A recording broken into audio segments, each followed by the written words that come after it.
Cours C4 084, le traitement des informations reçues par le cerveau.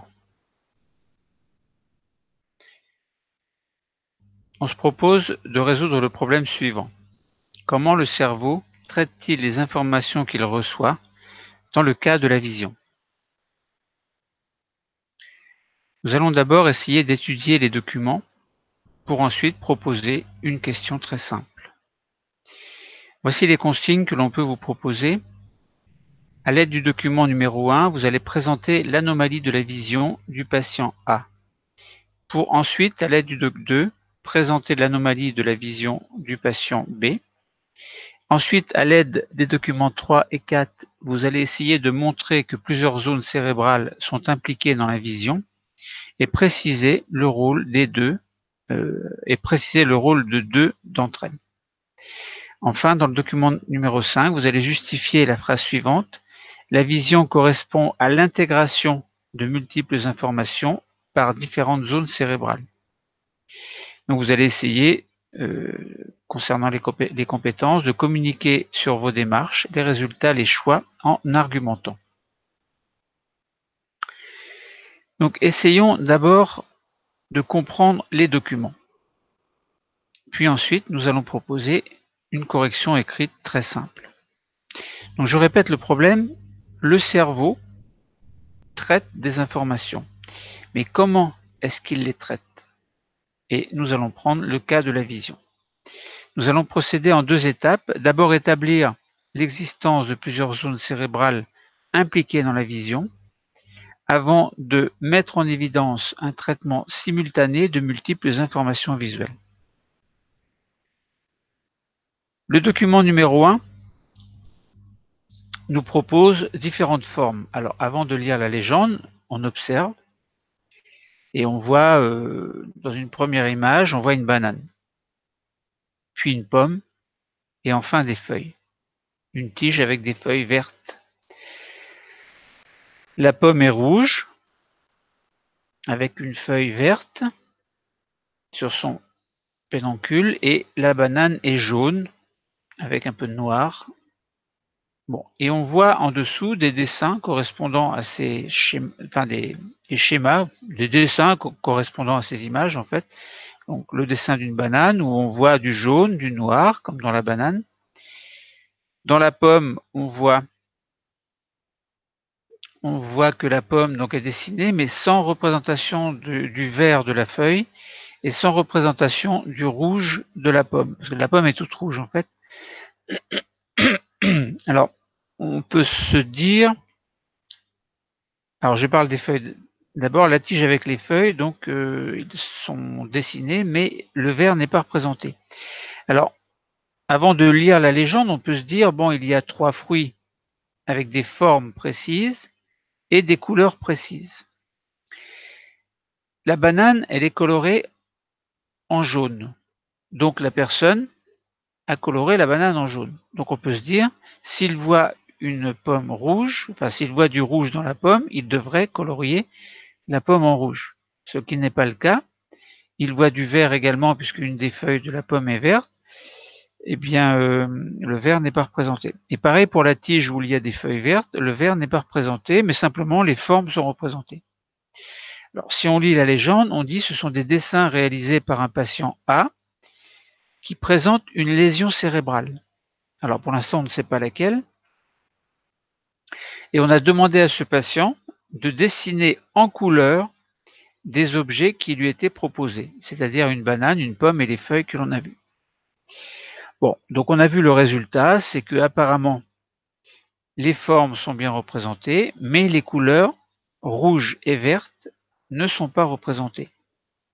Or, on dit que ce patient a une lésion cérébrale, donc on suppose qu'il s'agit d'une lésion dans une aire cérébrale qui correspond à la vision des couleurs rouge et verte, mais pas la zone correspondant au jaune, puisque le jaune est représenté sur le dessin du patient A. Bon, voilà, maintenant on peut se poser la question, c'est quel type de lésion déjà, et où se situe cette lésion dans puisqu'on a parlé dans un cours précédent du cortex cérébral, où on sait qu'on a les corps cellulaires dans la zone grise, et dans la zone blanche, on a les faisceaux de fibres nerveuses que l'on appelle axones, et on avait parlé de prolongement cytoplasmique. Bon, donc on peut se poser plusieurs questions. Passons maintenant à un autre dessin. Donc dans le document numéro 2, alors avant de lire la légende, on se dit, on va essayer de comprendre. Alors on voit des références, donc des dessins de référence, et on voit des propositions. Par exemple, sur la première ligne, on voit une référence qui correspond à un triangle. Et dans les propositions, il y a 4 propositions en fait. On a la première proposition, c'est un rond noir avec 2 traits parallèles qui barrent ce rond noir. On voit un triangle noir, un rectangle noir, puis un losange noir. Bon, dans le deuxième dessin, c'est pareil, on voit une forme plus ou moins trapèze comme référence, trapèze comme proposition, carré, un triangle avec 2 traits qui barrent ce triangle, mais ce triangle noir, mais les traits ne sont pas parallèles, et on voit un rond noir. Après, on voit un X sur la troisième ligne, avec comme référence, et avec la proposition, eh bien c'est un L, un rond blanc barré par 2 traits parallèles, un X et un N. Et dans la quatrième ligne, on voit une clé qui est représentée en noir. Et dans les propositions, on présente un rectangle, une brosse à dents, une clé et une épingle à cheveux. Donc on va lire la légende pour voir pour essayer de comprendre ce qui était demandé. Donc il s'agit d'un test réalisé par un patient B qui présente une lésion cérébrale. Donc le patient A a une lésion cérébrale, le patient B aussi. On a demandé à ce patient de barrer parmi les propositions celle qui a la même forme que la référence. Donc il faut barrer celle qui a la même forme que la référence. Donc tout à l'heure, lorsqu'on a vu dans la référence il y a un triangle, on a dit il y avait un rond noir et 2 traits parallèles qui barrent ce rond noir. Eh bien, c'est ce que le patient a barré. Et lorsque l'on dit il faut barrer la forme qui a la même forme que la référence, là on voit bien que le patient a barré un rond alors que la forme de référence est un triangle. Il n'a pas barré le triangle noir. Il n'a pas barré non plus le losange ni le carré. Bon, donc ça veut dire que ce patient qui a une lésion cérébrale présente une lésion en rapport avec la forme des choses. Ensuite, dans la deuxième ligne, il y avait une espèce de trapèze, il a barré le triangle. Donc ça confirme qu'il y a un problème concernant la forme qui n'est pas reconnue. Pour la troisième ligne, il y avait un X, la personne a barré un rond, il n'a pas barré le X, donc ça confirme aussi. Et concernant la clé, le patient a barré l'épingle à cheveux, mais n'a pas barré la clé. Donc ça veut dire que ce patient, en fait, il n'est pas capable de reconnaître les formes. Alors on imagine que cette anomalie, donc cette lésion cérébrale, est en relation donc au niveau du cortex cérébral, puisqu'il y a les corps cellulaires qui ont un rôle important. Qu'est-ce que je disais? Donc je disais que oui, ce patient, au niveau de la lésion cérébrale, donc c'est quelque part dans une aire cérébrale, mais qui n'est pas la même que celle du patient A. Puisque le patient A aurait plutôt une anomalie de la vision des couleurs, notamment, alors on n'a pas présenté toutes les couleurs, mais on a représenté le rouge et le vert que le patient n'est pas capable de reconnaître, puisqu'il n'a pas été capable de dessiner du rouge et du vert. Alors il aurait pu être capable, si on lui avait donné un crayon de couleur, mais de lui-même, il n'a pas représenté les couleurs rouges et les couleurs rouges et vertes. Et là, si je regarde le document d'un petit peu plus près, on s'aperçoit qu'il a bien dessiné le jaune de la banane, et on s'aperçoit que dans le rouge dans la pomme, il a dessiné du jaune, et dans les feuilles, dans les tiges dans les feuilles, il a dessiné également du jaune. Donc ça veut dire que pour lui, le jaune, le rouge et le vert, c'est pareil. Donc, anomalie de couleur. On revient sur le patient B, anomalie au niveau d'une lésion que nous allons essayer de localiser. La localisation se fait dans le document numéro 3 où on présente la localisation des lésions cérébrales des patients A et B. Alors il y a, avant de lire, on voit deux zones rouges donc qui correspondent à deux aires cérébrales et donc au niveau du cerveau, on représente le cerveau et on représente les lésions au niveau de ce cerveau, donc des hémisphères cérébraux.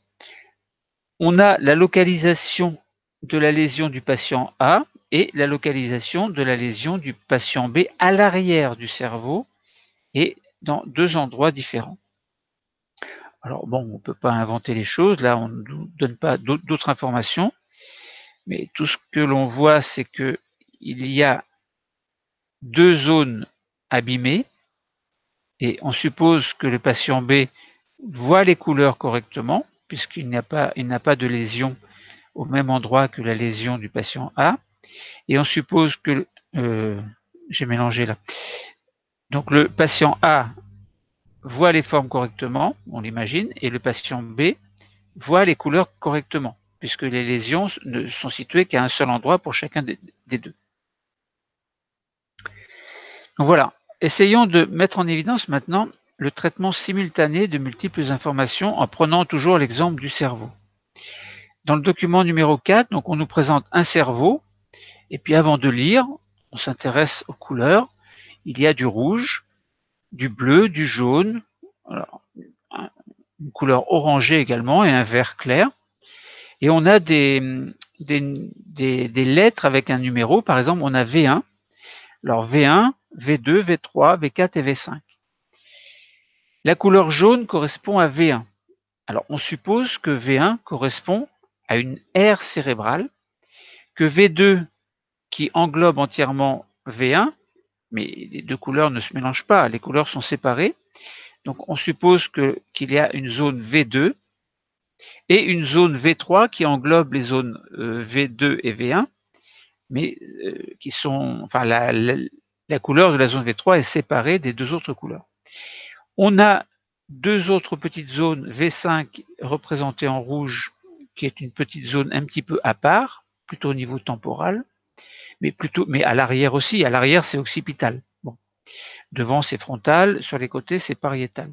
Donc, à l'arrière, on est bien à l'arrière du cerveau, en fait, et ces couleurs sont représentées à l'arrière du cerveau. Donc, chaque zone, donc là, on a également la zone V4 qui est située à côté de la zone V2 et de la zone V3. Alors, on suppose que ces zones sont en relation les unes avec les autres, comme on l'a vu dans un cours précédent. On avait vu que les aires cérébrales communiquent entre elles. Bon, maintenant, si on compare, sans chercher à lire encore, la localisation de la lésion du patient B dans le document numéro 3, on s'aperçoit que cette lésion se situe dans la zone bleue, c'est-à-dire la zone V3. Si l'on regarde la zone la localisation de la lésion du patient A, eh bien c'est situé dans la zone, alors il faut bien regarder, il ne faut pas se tromper, c'est situé dans la zone, on a l'impression que c'est la zone bleue. Voilà, on a l'impression que c'est la zone bleue, avec un petit peu la zone bleue, donc V3, et un petit peu la zone V2, qui est plutôt de couleur, on va dire un autre jaune plutôt orangé.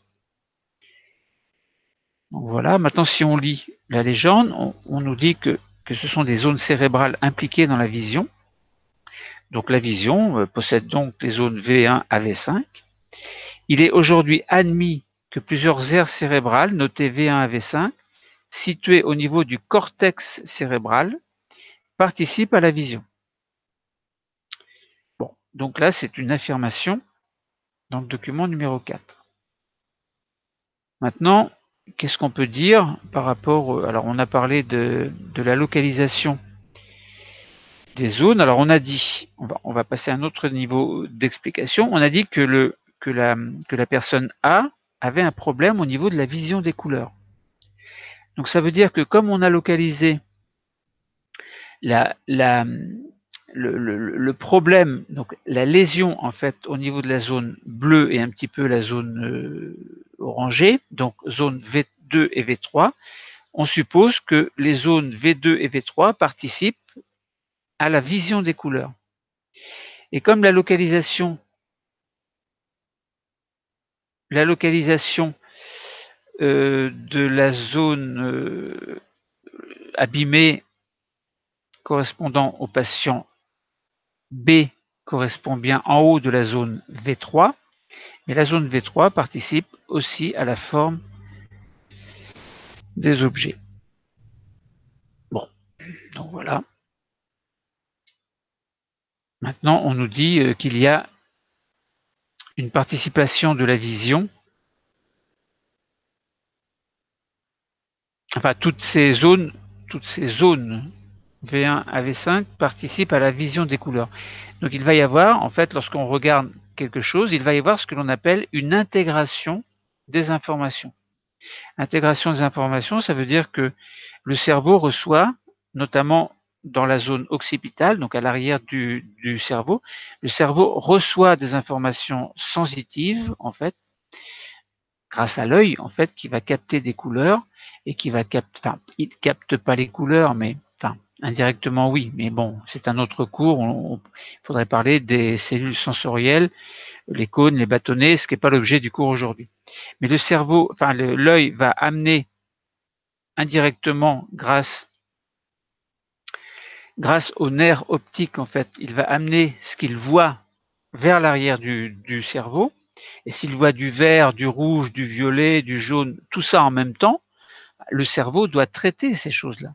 Traiter, ça veut dire doit faire en sorte que la vision réelle soit représentée au niveau de son cerveau.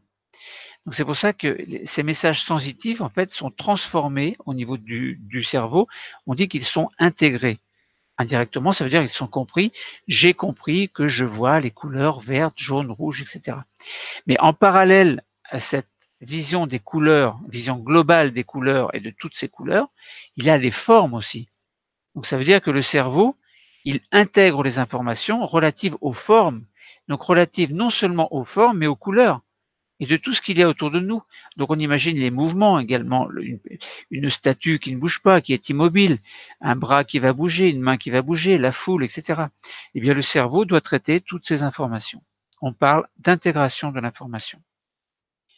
Alors lorsqu'il y a une anomalie quelque part dans l'une de ces zones qui correspond à un traitement particulier, comme par exemple la zone V3 qui correspondrait au traitement des formes, eh bien, ça pose un problème parce que la personne ne verra pas les formes. Voilà, elle verra autre chose que la forme réelle. Alors, ce qui est évidemment dangereux dans la vie de tous les jours. Enfin, dangereux dans le sens où cette personne, par exemple, si elle habite en ville, elle doit prendre le passage pour piéton, etc. Bon, peut-être que les formes ne seront pas bien vues. Les voitures, c'est pareil. Si on voit une voiture, la forme sera différente. Et pareil pour la vision des couleurs. Anomalie de vision des couleurs. Si une personne voit le feu, au lieu de voir le feu rouge, vert et orange au milieu, il ne verra pas le rouge et le vert. Il verra qu'une seule couleur, par exemple le jaune, comme dans le cas précédent. Et dans ce cas, le conducteur éventuel qui présente cette anomalie ne verra pas les couleurs. Et c'est dangereux, évidemment. Alors, tout n'est pas dangereux. Si la personne vit isolément quelque part, évidemment, cela ne pose pas de problème. Bon, ça peut même créer chez quelquefois le côté artistique si on imagine que ces personnes sont des peintres. Bon, ça c'est un autre problème. Ensuite, nous allons terminer sur le document numéro 5 qui qui parle d'intégration réalisée au niveau du cerveau. Alors avant de lire le texte, essayons de comprendre. Alors on nous dit entre parenthèses dans le dictionnaire des sciences que l'intégration, c'est le traitement simultané d'informations reçues par le cerveau. Donc c'est ce que nous avons dit. Tout ce que les yeux captent, en fait, le cerveau, au niveau de l'aire occipitale, va traiter toutes ces informations. Alors après, on n'a pas parlé de l'oreille, on n'a pas parlé du nez, du goût, de la peau. Donc vous imaginez que les aires cérébrales sont compliquées, c'est constitué de nombreuses aires qui communiquent entre elles et que une personne qui va vivre sainement doit avoir une intégration parfaite de toutes ces informations. La moindre anomalie, et ça peut être la catastrophe, en imaginant par exemple que la cigarette, les drogues, l'alcool, etc., perturbent toutes les informations et modifient l'intégralité, enfin ce que le cerveau va percevoir. Donc l'intégration ne se fera pas au mieux et la personne va percevoir en fait autre chose que la réalité. D'où ces fameuses hallucinations, quelquefois, suite à la prise de drogue. Mais bon, là, on s'écarte un petit peu du sujet. Alors, revenons au document numéro 5, où on voit une jeune fille qui court.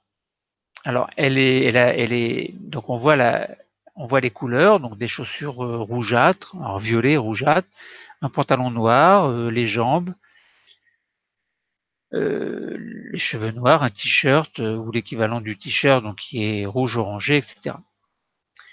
Alors, pour la reconnaissance des formes, donc on nous présente un petit schéma, et pour la reconnaissance des couleurs, on nous présente un autre schéma. Eh bien, on s'aperçoit que le cerveau, en intégrant les informations, va reconnaître les formes et mettre sur ces formes une couleur. Et vice-versa, sur les couleurs, si on ne regarde que les couleurs, bien le cerveau va mettre sur ces couleurs des formes. Autrement dit, suite à l'intégration des informations type forme et type couleur, donc reconnaissance des formes et reconnaissance des couleurs, le cerveau va se présenter à lui-même, en tout cas, la personne qui va courir telle qu'elle est réellement. Bon. Maintenant, essayons de lire le texte. Les informations visuelles reçues par nos yeux présentent des aspects différents, tels que la couleur ou la forme des objets observés. Les messages nerveux, alors sensitifs évidemment, c'est-à-dire qui partent d'un organe des sens, par exemple l'œil, et qui vont arriver vers le cerveau, donc au niveau du lobe occipital où il y a les aires cérébrales correspondant à la vision. Donc les messages nerveux issus des yeux parviennent à une zone précise en arrière du cerveau, donc dans le lobe occipital. Ils sont ensuite transmis en parallèle à d'autres zones. Donc on avait dit qu'il y a communication entre les zones. Et bien là, nous sommes dans un cas concret où tout ce qui concerne les yeux doivent être intégrés de la bonne façon. Chacune spécialisée, donc on parle d'autres zones, chacune spécialisée dans une fonction, par exemple perception des couleurs, perception des formes. Puis ensuite, une fois que ces informations arrivent au cerveau, il faut qu'il y ait l'intégration qui transforme ces choses en une espèce de, alors je ne dis pas motricité, mais quelque chose qui permette de rendre compte de la réalité. Motricité, on parlerait plutôt des muscles, etc. Par exemple, si le cerveau doit commander la fonction musculaire, donc ce sera d'autres zones. Mais là, on ne parle pas de la zone en relation avec les yeux. Des zones en relation avec les yeux. Donc, puis ces informations sont traitées simultanément, donc en parallèle, heureusement, parce que vous imaginez, les yeux envoient message couleur, le cerveau reçoit couleur, puis les yeux reçoivent l'information forme et le cerveau reçoit les informations forme. Il y aura un décalage entre les deux. Ça veut dire qu'on verrait la personne courir avec des couleurs, puis on verrait l'autre personne avec les formes. On verrait la même personne séparée en deux, en fait. Bon, ce qui n'est pas possible. Enfin, ça peut être possible dans des anomalies, mais là, la personne court, le cerveau a bien intégré à la fois les formes et les couleurs. Bon, je m'enflamme un peu là. La vision correspond à l'intégration des informations issues de ces zones cérébrales. Bon, voilà, hein, on a fait un petit peu le tour des informations. Alors, est-ce qu'on a répondu au problème? Comment le cerveau traite-t-il les informations qu'il reçoit dans le cas de la vision? Eh bien oui, Si on prend l'exemple des couleurs et l'exemple des formes, il traite en parallèle les informations qui proviennent de messages nerveux sensitifs. Voilà, donc à partir des nerfs optiques, les informations sensitives arrivent dans le lobe occipital, là où il y a les différentes aires cérébrales V1, V2, V3, V4, V5, chacune ayant un rôle bien précis dans la reconnaissance des choses, autrement dit des couleurs et des formes. Bon, donc on a bien répondu au problème, et le grand mot, c'est bien intégration, puisqu'on a pris l'exemple des couleurs. Alors maintenant, si on voulait par exemple proposer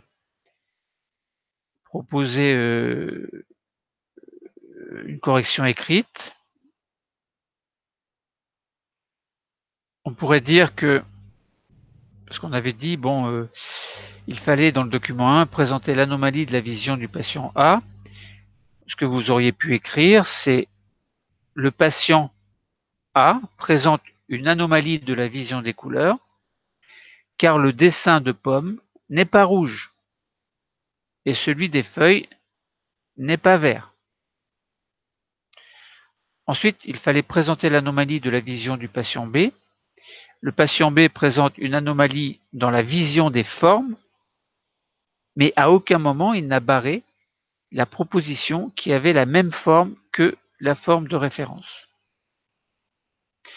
Ensuite, il fallait, à l'aide des documents 3 et 4, montrer que plusieurs zones cérébrales sont impliquées dans la vision et préciser le rôle de 2 d'entre elles, correspondant aux anomalies des patients A et B, en fait.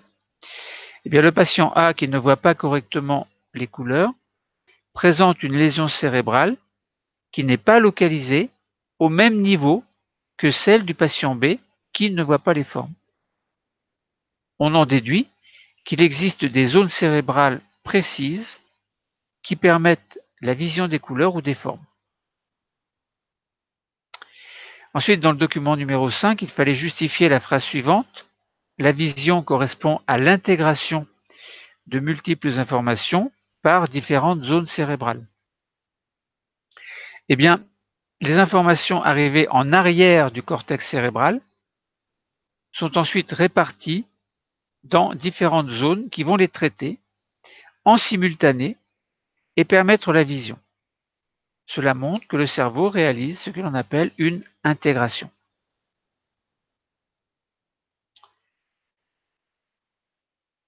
Donc voilà.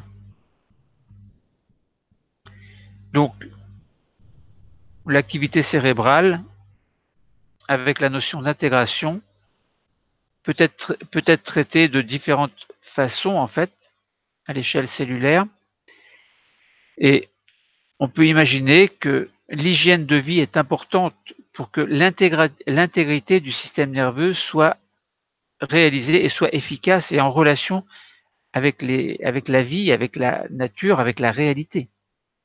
Si l'on prend des drogues, certains types de médicaments, de l'alcool, etc., eh bien, la réalité n'est pas représentée au niveau du cerveau parce que l'intégration ne se fera pas de la même façon. Donc, dans cette activité, on a pris l'exemple de la vision, et cet exemple a permis de comprendre que la perception visuelle appelait un traitement multiple des informations qui arrivent au cerveau, donc dans cette zone occipitale, avec les différentes aires V1 à V5. Le document 1 a bien mis en évidence qu'il y avait un trouble de la vision des couleurs chez un patient qui présentait une anomalie localisée dans une aire cérébrale précise. Un autre patient a présenté une anomalie de la vision des formes et des objets, enfin des formes des objets, et on a bien compris qu'il y avait une anomalie dans une autre zone cérébrale, et que on comprend bien que s'il n'y a pas d'anomalie, les couleurs et les formes sont représentées en même temps. Donc ça veut dire que l'intégration se fait en même temps. Donc ça veut dire que les relations entre les différentes zones cérébrales se font pratiquement en même temps, ce qui est quand même formidable. Bon. Chacun des patients présentait donc une lésion dans une petite zone cérébrale qui était localisée en arrière du cerveau. Donc la vision globale fait intervenir un traitement des couleurs et des formes, mais bien plus que cela, dans des zones bien précises. Donc ces zones, on les a bien repérées dans une aire globale de la vision, donc dans l'aire V3 et dans l'aire V4. Et la forme, donc les informations qui arrivent en arrière du cortex cérébral sont ensuite réparties dans différentes zones autres que ces zones V3 et V4, et la vision globale est ainsi permise. On a bien mis en évidence, on a répété et re-répété qu'il existe bien une intégration de l'ensemble des informations qui sont reçues de manière sensitive par le cerveau et qui traite pour transformer tout cela en quelque chose de moteur. On parle de moteur, mais un moteur, en fait, c'est une perception consciente de la vie, et tout cela appelle beaucoup, beaucoup de réflexion. Le cours est terminé. Merci.